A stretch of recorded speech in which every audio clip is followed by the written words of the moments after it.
Hello, I'm Lachlan Brosnan, and this presentation is going to be on childhood obesity and exercise interventions to reduce the effects of childhood obesity. In recent times, childhood obesity has been an increasingly significant issue due to children consuming more foods that are higher in fats and sugars.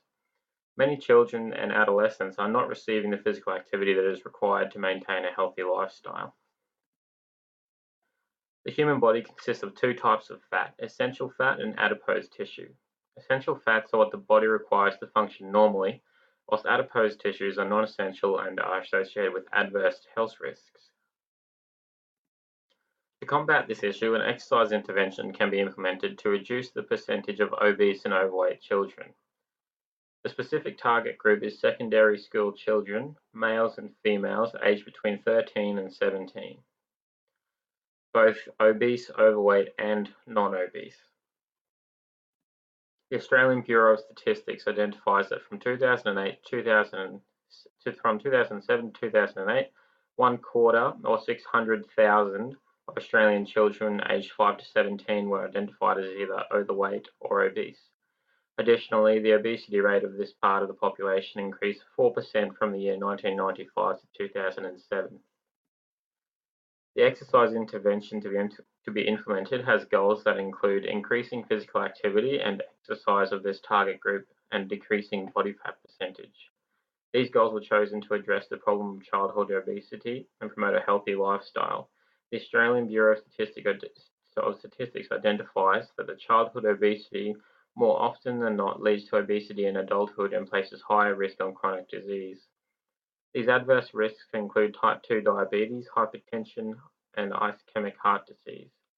Therefore, the major goals of this exercise intervention were to reduce the impact of obesity and the chances of children becoming obese in adulthood. In order to measure these goals, there are methods that can be used to determine body fat percentage. However, the method that this study will utilize is skin fold measurements. BMI is a possible method to incorporate. However, it was determined that skin fold measures were more suitable, inexpensive, and effective at determining body fat percentage. BMI is a convenient method to utilize, but does not provide a result that differs between lean body mass and body fat percentage. Other options for determining body fat percentage include underwater weighing, dual energy X-ray absorptiometry, and isotope dilution. Although these methods are accurate and effective ways to measure body fat percentage, they require expensive equipment and facilities to be able to conduct them. Skin fold measurements have been used in studies and research for a number of years and are considered an effective and inexpensive method of determining body fat percentage. Not only is this method effective, but also very simple to conduct and does not require much equipment. The skin fold measurements to be used is a 7-site method which will incorporate the biceps, triceps, subscapular, chest, thigh, abdomen, and suprailiac sites. These 7 sites will then be put into an equation to calculate the body fat percentage. These methods are non-painful as well, so the children do not have to worry about that. The exercise intervention that is going to be introduced to this target population will involve an after-school fitness-based program. The program itself will be delivered over the course of 12 weeks. Each week will consist of 2 40-minute sessions. The sessions will aim to target both muscle strengthening exercises and aerobic exercises as well. The majority of these sessions will aim to achieve a moderate to vigorous exercise intensity throughout each session. During the sessions, the children will participate in a number of activities that are enjoyable and achieve the goals of the intervention. The program will be held at the schools of the children to promote participation and convenience. Recent studies identified that exercise programs that are held in an environment well known to the children have been found to be more successful in participation rates and physical activity engagement. Before initiation of the program, skin fold measures will be taken to identify the body fat percentages for the children. The program will include both circuit-type activities focused on fitness and game-based activities focused on enjoyment. The first 20 minutes of the session will consist of circuit-based exercises that aim to be moderate to vigorous intensity. The first 5 minutes of the session will consist of a 5-minute warm-up through light jogging.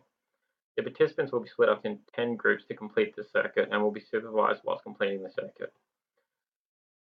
The exercise circuit will consist of exercises such as burpees, skipping, step-ups, squat jumps, push-ups, sit-ups, planking, wall sits, stationary lunges, and bench dips. Each exercise in the circuit will be performed at a maximum intensity for 1 minute and have a 30-second rest between exercises.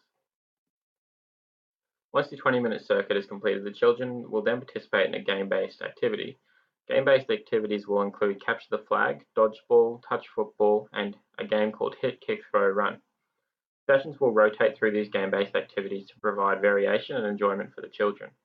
These team-based games will be held in the last 20 minutes of the 1-hour sessions, of the 40-minute sessions, and will act as a fun reward for the children after completing the circuit. Following the completion of the 12-week program, the skin fold measures will be recorded to determine whether a reduction in body fat percentage occurred for the group. Exercise intensities for both the circuit and the game-based activities will be increased every second week to ensure that exercise intensities are being met. The program was designed to encourage involvement in exercise in a fun and enjoyable way that will motivate the children to participate and achieve body fat percentage reduction.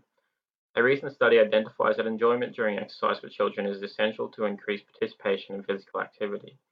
The same study also recognizes that enjoyment in physical activity or exercise leads to benefits to both mental and physical health. More studies identified that involving PE teachers examined physical activity during PE lessons, what the teachers found to be most effective at increasing participation. In this study, all the teachers implemented game-based activities into their PE lessons because it was found to greatly increase physical activity levels and participation. To conclude, obesity is a significant issue in various parts of the population, including children, and can lead to adverse health risks. Childhood obesity often leads to obesity later in life and is an issue that needs to be addressed. This study targeted secondary school children aged 13 to 17 and had aimed to reduce body fat percentages of this target population. The methods of measuring body fat percentage were determined to be skin fold measures because this method is inexpensive and effective. The exercise intervention that was employed was a 12-week program consisting of 2 40-minute sessions per week and aimed at targeting both aerobic and muscle strengthening exercises. Thank you.